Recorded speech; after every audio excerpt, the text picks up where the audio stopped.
Good morning, students. I am Dr. Kamala, Assistant Professor of Political Science, New Government Degree College, Serlingampalli, Telangana. Today, we are going to discuss about the political philosopher J.S. Mill. Have you seen ever before? No? Okay. Today we'll discuss about John Stuart Mill. Now, he is actually a famous individualist who has given a lot of importance to individuals' liberty and equality and looks, and he more has been concentrated on the development of the individual. Okay, so that is why he is regarded as a individualist as well as liberalist. So he was born in the year 1806 on 20th May in London, and he was a elder son of J.S. Mill, who was as famous as Jeremy Bentham as a political philosopher, and was very much influenced by James Mill as well as Jeremy Bentham. Now, Jeremy Bentham actually propounded the theory of utilitarianism. He talks about the greatest happiness of the greatest number. Now, this statement has been taken from Priestley generally. So, this statement which states that the greatest happiness of the greatest number was very much influenced by John Stuart Mill. Right. So, he was influenced by not only his father James Mill but also Jeremy Bentham, who has propounded the theory of utilitarianism, in which he talks about the greatest happiness of the greatest number, where he states that men wants pleasure but want to avoid pains. Right. And he was a British philosopher as well as political economist and civil servant, and he worked for East India Company uh, for a short period of time, and at very early age actually he learned Greek, Latin, okay, and he has mastered over these languages.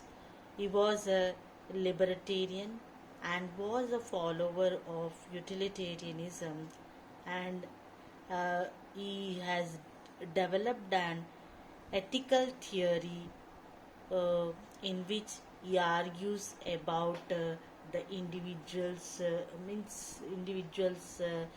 liberty, and in which he has a slight difference made what the Jeremy Bentham has propounded, the utilitarianism theory. And he had not only this theory, but also he had studied about the Greek political philosophers like Plato, Herodotus. Who is Herodotus? Yes, yeah, father of history, right? Xenophon and Lucius. Means here he is not only influenced by his father James Mill and Jeremy Bentham, but also influenced by political philosophers like Plato, then Herodotus, Xenophon, Lucian, etc. Now, he has joined the East India Company at the age of 17 years, and he had become a member of British Parliament for a period of 2 years, that is from 1866 to 1888, and he used to write essays. Actually, he used to write essays in newspapers relating to political analysis in Westminster Review newspaper, and has been worked as an editor for London Review period, and he has been expired in the year 1873 on 8th May. So this is the early life of J.S. Mill. So with whom he was very much influenced? Yes, James Mill as well as Jeremy Bentham. James Mill is the father of, yes, J.S. Mill. So, and he was very much influenced by Bentham, who has propounded the theory of utilitarianism, right? In which he has actually influenced by the statement of Priestley, who has stated that the greatest happiness of the greatest number. And when he moved to France, there he happened to learn the French language also. So, how many languages he has learned? He has three languages, that is Greek, Latin, and French languages. So, you also need to learn more languages, right? Now, we'll see about what are his literary works, right? So, uh, the most important work of J.S. Mill was on liberty, right? In this only he has talked about more about the liberty of the individuals, because liberty is very much essential for the human being to achieve all round development, right? Do you think that liberty is very much essential? Yes, liberty is very much essential, because see, we need a kind of expression and freedom to develop ourselves. Otherwise, it will be difficult for us to develop in all we want to achieve, right? So, this is the most important work of J.S. Mill on liberty, which was published in the year 1859. And next, dissertations and discussions, which was also published in the same year 1859. Dissertations and discussions. Next, he has done a literary work on thoughts on parliamentary reforms. See, here he has expressed his views regarding the new changes in parliamentary reforms, where he talked about voting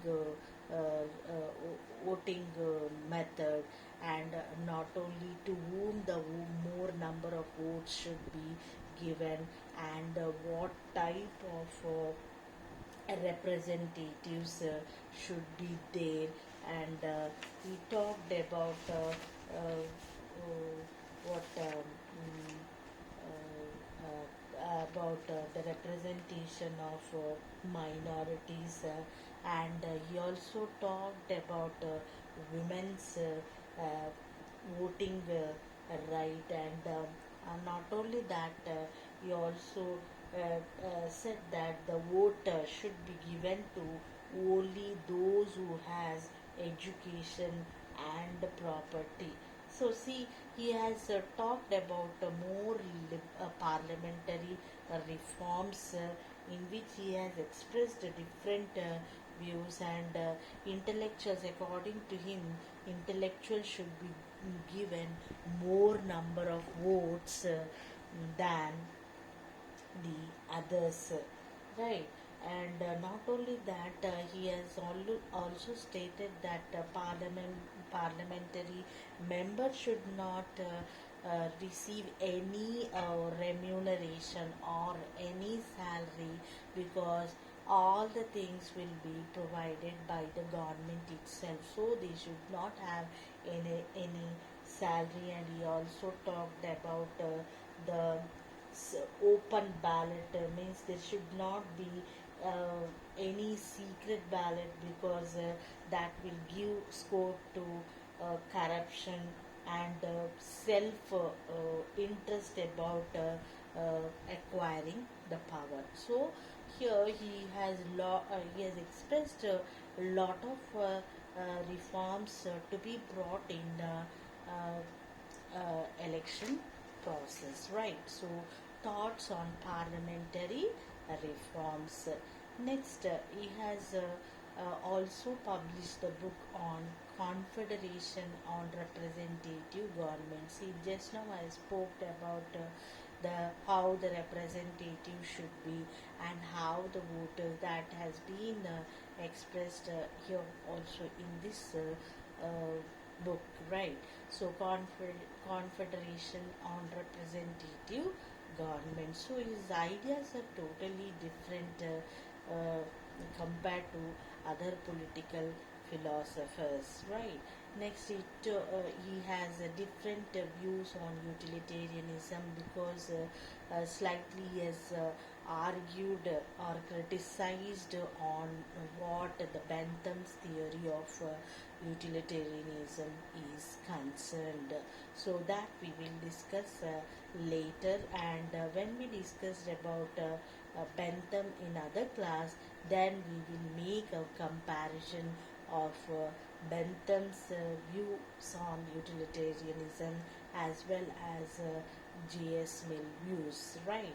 So you need to remember about, means most of the ideas, means he was very much influenced by the utilitarianism, but still he has brought about slight some changes in the theory of utilitarianism. Okay, he has not completely accepted the Bentham's theory of utilitarianism, but he has brought about certain changes in the existing theory of utilitarianism, that we will discuss later in the other classes, right?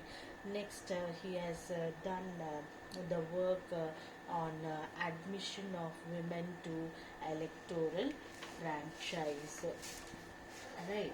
And next, subjection of women. And not only this, the other works like England and Ireland, which was published in the year 1863, and three essays on religion 1874, and examination of Sir William Hamilton's philosophy 1865. These actually some of the literary works which has been done by J.S. Mill. Okay, so on, you need to remember that On Liberty is very much important literary work of the G.S. Mills. Of course, in competitive exams or in other entrance exams also, they might ask this question, because it is repeatedly asked question. Now, J.S. Mill's views on Bentham's utilitarianism. See, I have said that he has not completely accepted Bentham's theory of utilitarianism. So, Bentham has considered only the quantity of pleasure, but Mill considered both quantity and quality. See, quality is very much essential to enjoy the pleasure. For example, if you are having an ice cream, whatever it may be, if you eat more number of ice creams, will you get that pleasure if you don't have the quality of the ice cream? Right. So also for every pleasure they should be have a quality in order to have a pleasure. Okay, see, once again I'm explaining. Bentham considered only quantity of pleasure, but Mill considered both quantity and quality of pleasure. See, there should be not only quantity, but it should have the quality of the pleasure which you are enjoying, right? And Bentham's utilitarianism was criticized for being a philosophy worthy of only swine. This is because he has made no distinction between the pleasures experienced by bees and those experienced by humans. Right now, here there should be a slight difference between the human beings as well as animals, because see, there is a difference of the pleasure that the animals have and the pleasure that has been experienced by humans. For example, if you are doing for the welfare of all the people to that people should enjoy all their rights equally, and equal treatment is there with such a lot of liberty and freedom to everyone, then you will enjoy that pleasure in the cooperation of other human beings, right? And if you, for example, if you behave like a human being that thoughts that it should be well very much enjoyable rather than, I mean, self-interest is not quite a better pleasure than the cooperativeness or the collectiveness, we can say. Now, state according to J.S. Mill and Bentham, they stated that the state is a necessary evil, but at the same time, they stated that the state should have limited interference in individual matters. See, J.S. Mill is the greatest individualist, we can say, right? Because he has given lot of importance to the individual rather than state or society, that you need to remember. So according to individualists, what state is a necessary evil, it is necessary, but the state should have limited interference in individuals matters, right? And not only that, if state interferes in the individual matters, means too much interference of the state will make individual what, there will be a curtail of freedom. So what happens, there will be no overall development of the individual can be possible according to the individual. So exactly, means in Mill's views, theory, one more thing, in Mill's view, the theory of utilitarianism can be utilized for the overall development of the human beings, and that can be possible only when the state interference in a limited manner. Otherwise, it will become an impossible for the human being or the individual in the state to acquire the overall development. Now, and the state should not impose any restrictions in the individual's matters. For example, if the individuals they have different food habits, traditions, culture, religion, whatever they follow, that should be left to the individual, and the state should not interfere in this individual matters. Otherwise, the state cannot be developed. For example, if you want to eat something, you can enjoy, right? Because you have that freedom to have anything, because you want to satisfy yourself, or you want to live, right? How you can live? Only when you have a certain food, right? If the state dominates or dictates to have this kind of food, don't take this food, then it will be a interfering in the internal matters of the individual. That is why he has stated clearly that the individuals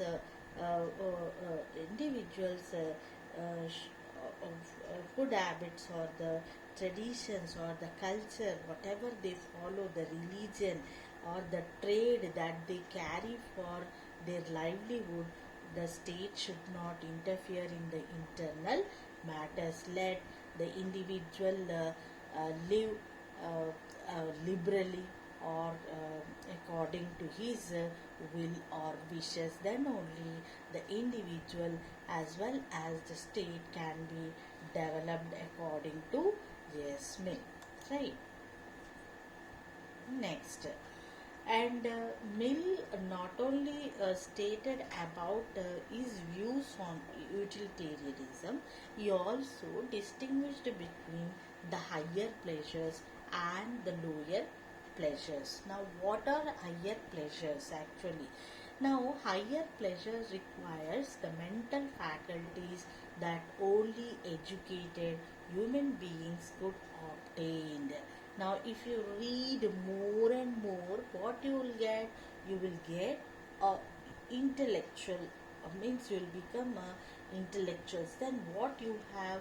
You will have all the required mental faculty, right? Then what happens? You will obtain certain kind of high pleasure, right? If you don't know anything, what happens? You will means the human beings also, the animals also doesn't have any reasoning power, right? Now they only have bodily pleasures, that both, and see here he is comparing the bodily pleasures can be acquired or experienced both animals and human. That you see here means if you don't know what happens, means that if you have higher pleasures, then it will be more valuable. If you have lower pleasures, then it is because of its what intrinsic superiority. See, if you become a collector, then you'll be having what a valuable, a worth, because of your higher pleasures. Then you will be what you will acquire the quality, right? Quality pleasure, right? If you don't have that, then what happens? That will be a lower pressure, because a lower pleasure according to him is comparing physically, right? That both human beings as well as animals can experience. Now decide what you want to have. Students, you want higher pleasures or lower pleasures? Yes, both are required, but see, you will become a, see, in a society or a state, you will be have more value only when you have higher pleasures. Now this depends on what your intrinsic superiority. Do you remember this? So Mill distinguished between higher pleasures and lower pleasures. So what are actually pleasures? Is happiness, joy. Very good. So you know. Very good. So you everyone wants pleasures, no? And run away from pain. But see, we have the combination of pleasure and pain. We should not by seeing a pain we should not run away. It is a tough time or a challenging time that we have to take, right? So both pleasures and pain are the combinations for human being or for animals also. That is a tough time where we have to accept our challenges. Then only will become more valuable, right? If we escape, then we have lower pressure. Okay, students? Right. Now, Mills, he have said that he is the greatest philosopher among the individualism, right? He gives more importance to what? Individual rather than state or society. The earlier philosophers, they have given more importance to what? Society or state, but they didn't give importance to the individual. Right. So Mill discussion on liberty of thought and expression is the most classic part of his essay on liberty. So you need to remember about his work, right, on liberty. It is essential not only for the development of the individual personality but also for the health and vigor of the society. So it is instrumentally ensures what? Effective government, but is good for intrinsic worth. Moreover, it helps in establishing the truth. Now see here, the development of the individual is important. Why? Because it is not only for the personality of the individual but also the vigor of the society. Now if you see, as I've earlier said, that if you have higher pleasure, then you, for example, if you become a collector or a prime minister or a president, then you will be what it is worth or it is valuable for the society, right? Not only for it, also brings a confidence. The higher pleasure brings confidence among yourself, that brings the health, the individual personality is what fruitful as well as healthful also. And with this reputation it will become what? The vigor of the society, and it in which in turn instrumentally ensures effective government. So it depends, it is good for intrinsic worth, right? So, and he is not not was a staunch proponent of individual liberty, and remains one of the finest treatises ever written on the idea of freedom. Liberty for him is the life breath of the society, right? So J.S. Mill is who is the proponent of individual liberty. The question might be asked in this way also. So you need to say J.S. Mill, and which the worthiest book in the political science is on liberty, because she is given more importance to individual freedom, right, and individual liberty. With that, the individual can acquire what he wants to achieve, with higher pleasure, right? And see, this is the finest treatise we can say on the idea of freedom, right? So Mill identifies two kinds of liberty over here. One is negative, and the other one is positive. Now in negative sense, liberty implies non-restrictions in the activities of the individual. Now see, for everything if the human beings imposed restriction, who imposes generally restrictions? Either it is government or either in the society, our elder people. Then it will become a, what happens, a negative impact on the mind of the individual. Then he cannot acquire in a free environment whatever he wants to achieve. Suppose if you want to become some police officer or some other profession, but your parent does not want you to become a police officer or some other, they want you to become some other, like a collector, but you don't have that capacity. For example, you will feel that what you don't like, but for your restrictions or parents domination or parents something control, uh, you don't like, but still you want to acquire that position, then what happens, it has a negative impact on the individual, right? Whatever activities, right, restrictions, putting activities, don't go here, don't go there, right?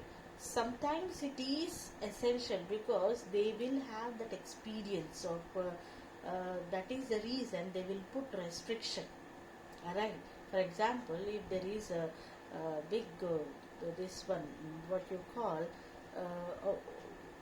a dynamite. For example, if there is in a place they have some kept some dynamite or some bomb, then it should be cautious. That is a good restriction, positive we can say. If there is nothing dangerous or nothing this thing, if it is a creative or fun area, then we can move to that area. But for that also, if they put the restriction, then it will have a negative impact. If you want to enjoy something,